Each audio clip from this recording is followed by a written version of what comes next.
Café Virtual. Apresentação: Regina Helena. Um programa da Sexta Igreja Presbiteriana de Uberlândia.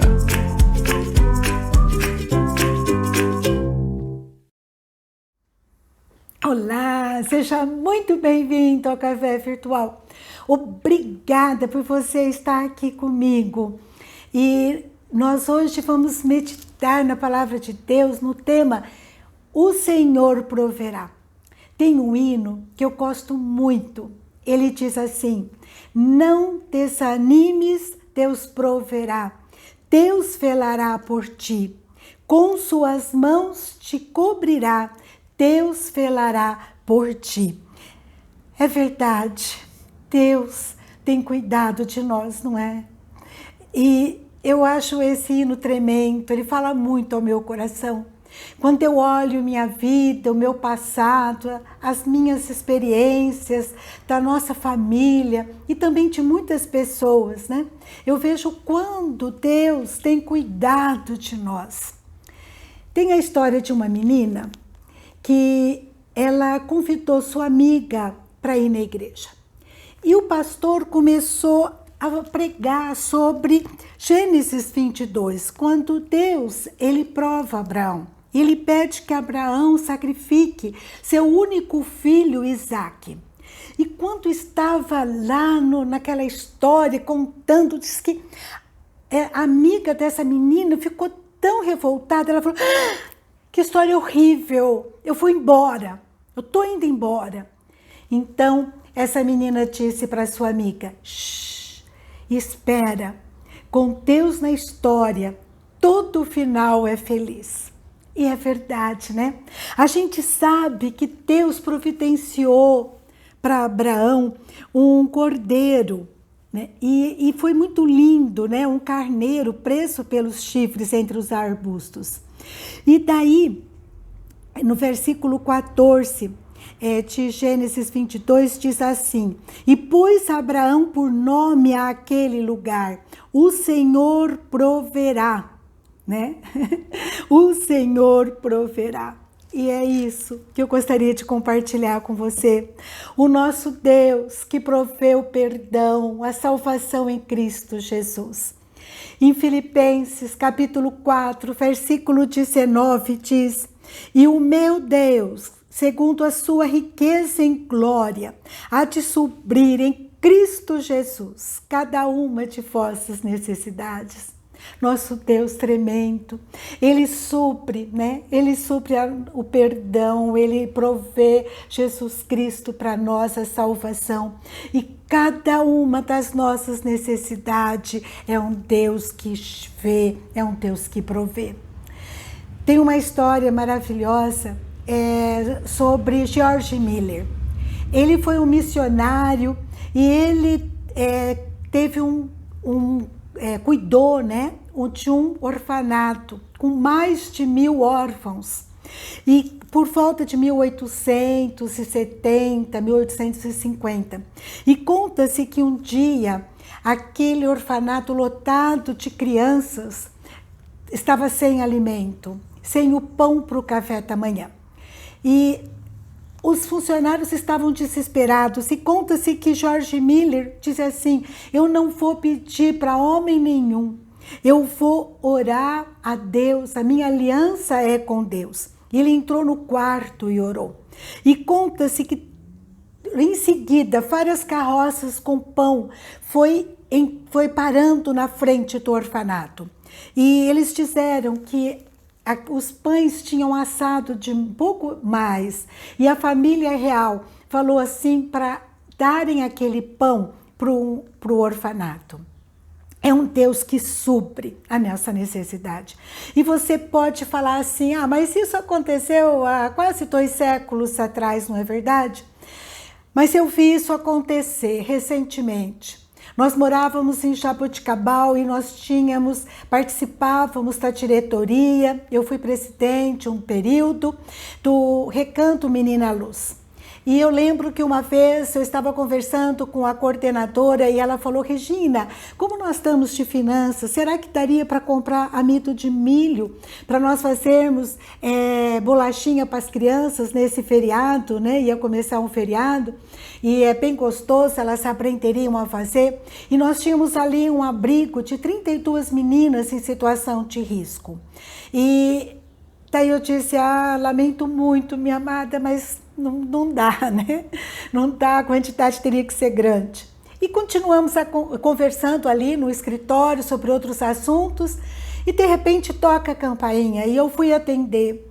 E era um funcionário da Unesp, e ele falou assim, ele me conhecia: professora, eu tô com um saco de 60 quilos de amido de milho, interessa para vocês? Eu falei assim: resposta de oração, precisamos muito. No outro dia, nós precisávamos de um tênis, número 37. E eu disse assim: eu vou atrás desse tênis, né? Era de manhã cedo. E para essa garota que ela precisava fazer educação física, mas o professor exigia que ela fosse de tênis. Mas o dia passou, eu trabalhei, fui para casa. Quando chegou a noite, eu me lembrei do tênis. Daí eu liguei para a coordenadora e disse para ela: eu estou saindo para o shopping, pequeno shopping lá que tinha na cidade, para comprar o tênis para fulana. Ela falou: Regina, você saiu para ir para a faculdade, chegou um saco de roupas e embaixo tinha um volume assim, eu apalpei, era um tênis número 37 de marca, quase novinho, não precisa buscar. E assim foi. A gente precisava de óculos. Vinha um professor e falava assim: arrumamos um dinheiro para comprar óculos para as crianças, está precisando. A gente precisava de uniforme. Chegou um professor na minha sala: Regina, eu estou assim, com disposição de levantar um dinheiro. Vocês estão precisando de uniforme? E era assim, conseguimos carteirinha da Unimed para todas elas. E Deus ia providenciando todas as nossas necessidades. Esse é o nosso Deus provedor. Ele nos dá o pão físico, Ele nos dá a cura emocional, Ele nos dá a cura espiritual. Um Deus provedor que se importa. E Ele disse assim: eis que estou convosco todos os dias, até a consumação do século. Deus que provê livramento. Em Daniel, capítulo 6, versículo 22, ele fechou a boca dos leões, mas ele hoje está provendo livramento. Eu ia para Recife, e num ônibus, e muito bom, e por motivos assim, né, de emergência, né, que até hoje eu não entendo, eu assim concordei em mudar de ônibus. E o ônibus que eu ia, ele sofreu um acidente, tivemos mortos, muitos feridos. Deus me livrou. Esse é o nosso Deus, que quando você busca, você entrega a sua vida a Ele, Ele providencia a cura. Eu já comentei com vocês, o Leoman, 15 dias no Hospital das Clínicas em Ribeirão Preto, sem saber o que ele tinha. E até para orou à noite e falou: Deus, eu sei que o Senhor pode curar meu pai se o Senhor quiser. Eu sei que o Senhor pode. Então cura ele, por favor, porque eu não aguento mais de saudade dele. Amém? Essa foi a oração da Débora, ela tinha uns 5 anos na época. No dia seguinte eu fui para o hospital visitar o Leoman. Ele estava pálido, me esperando, né, com a malinha pronta para ir embora. E ele não conseguia pôr o pé no chão. Não conseguia pôr as pernas no chão. Quando eu fui buscar o carro, encontrei com o médico, ele falou: um milagre, não dá para entender. Esse é o nosso Deus, um Deus de milagres, é um Deus que provê direção nas nossas escolhas, na nossa história, se nós pedirmos. Deus provedor, e Ele sabe o que a gente precisa antes que a gente peça. Está lá em Mateus, capítulo 6, versículo 8. Um Deus que provê porque Ele nos ama, é um Deus que se importa conosco, é um Deus que provê livramento. Lá em Êxodo, capítulo 3, versículo 7, o Senhor diz: o seguinte para Moisés: certamente vi a aflição do meu povo que está no Egito e ouvi o seu clamor por causa dos seus desertores. Conheço-lhe o sofrimento, por isso desci a fim de livrá-los da mão dos egípcios e para fazê-los subir daquela terra a uma terra boa e ampla, terra que emana leite e mel. Esse é o nosso Deus, um Deus que sabe o que nós precisamos, é um Deus que se importa conosco, é um Deus que vem ao nosso encontro para nos livrar, para prover aquilo que a gente precisa. E Ele provê porque Ele tem, porque Ele pode. Ele é um Deus de milagre, é um Deus que multiplica pães, peixes, multiplica o azeite da viúva. É um Deus que provê, que supre tudo que nós precisamos. Tantos exemplos que a gente poderia dar aqui, que nós temos experimentado, né? Mas eu quero dizer para vocês, esse é o nosso Deus provedor, mas que Ele nos dá não só para nosso uso próprio, mas também para que nós sejamos canais de bênção na mão dEle. Tudo que vier à nossa mão para fazer, com as nossas forças, que nós possamos fazer como canais da bênção de Deus. Isso fala muito ao nosso coração. Eu conheci uma missionária, a irmã Dorcas, e ela estava num congresso e ela tinha um dinheiro na bolsa, o congresso terminou e esse dinheiro era para pagar o ônibus para ela voltar e também o aluguel da sua casa. Mas ela encontra com um jovem pastor e ela sente o desejo no coração, Deus falando a ela: tá para ele esse dinheiro que você tem. Daí ela disse que questionou: e o que eu vou fazer? E Deus então falou ao coração dela: tá para ele. E ela então pegou o dinheiro e falou: Deus está falando para eu dar esse dinheiro para você. E deu para ele. Esse pastor, jovem pastor, começou a chorar e falou: era o dinheiro que eu precisava para pagar umas contas. Muito obrigada, minha irmã. E eles se despediram. E ela estava terminando de fazer as coisas dela para ir embora. E ela ouve seu nome ser chamado: Irmã Dorcas, Irmã Dorcas. E ela se volta e é um dos organizadores do congresso e falou: olha, sobrou um dinheiro do nosso encontro e nós repartimos para as pessoas. Então dá um valor para ela, que é exatamente o dobro que ela tinha dado para o rapaz. Ela ficou tão feliz, né? E aquele dinheiro foi uma bênção tão grande para ela.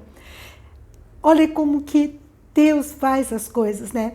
Lá em Provérbios 29, 7, fala assim: informa-se o justo da causa dos pobres. E não é só no financeiro, não é só, mas é o tempo, é o carinho, né? Para aquele que é solitário, aquele que é idoso, aquele que é doente, né? Que nós possamos ter o coração generoso para abençoar as vidas. Quando nós estávamos procurando um sítio para comprar em Minas, né? Finalmente compramos aqui em Uberlândia e viemos para cá. A gente foi num sítio abandonado, um sítio tão lindo, cheio de águas, né? Muito bonito o sítio, terra boa. E o sítio estava abandonado e a gente foi conversar com o caseiro, ele estava lá com os filhos, adolescentes, a esposa. E eu falei assim: olha, vocês têm horta aqui? Não, não temos. Mas a gente está esperando o sítio ser vendido, então nem compensa fazer horta. Nós não fizemos horta. E eu falei: faz quanto tempo que o sítio está sendo vendido? E ele falou: faz 5 anos. Fazia 5 anos que eles estavam ali sem uma horta, esperando o sítio ser vendido. Se eles cuidassem daquele sítio, fizessem uma horta, arrumassem a casa que estava toda despedaçada, né? O sítio poderia ter sido já vendido.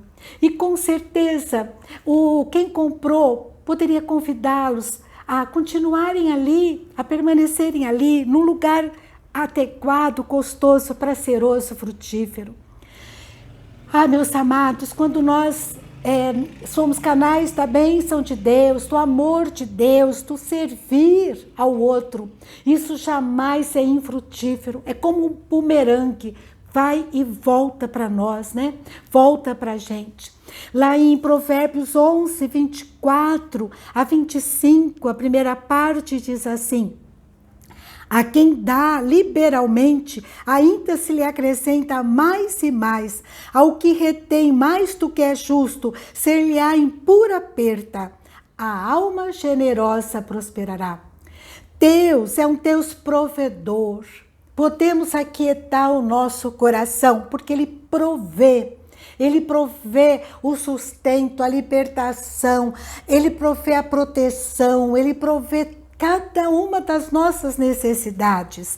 Assim como Ele faz com as aves do céu, Ele faz conosco, né? Em Mateus 6, 26 diz, olha as aves do céu, presta atenção, elas não semeiam, elas não colhem, elas não ajuntam em celeiros, contudo vosso Pai Celeste as sustenta. Porventura não faleis vós muito mais do que as aves? Deus, Ele vê, Ele sabe a sua necessidade, Ele cuida, Ele provê. Mas Ele quer também que nós, eu e você, sejamos canais da sua bênção para abençoar outros. Em nome de Jesus. Que a gente possa ficar atentos, que ninguém passe necessidade ao nosso lado e que nós possamos ter o coração grato a esse Deus provedor e sermos canais da sua bênção para também sermos usados por Ele para ajudar outras pessoas. Amém? Um grande abraço, fica com Deus e até a próxima, se Deus quiser.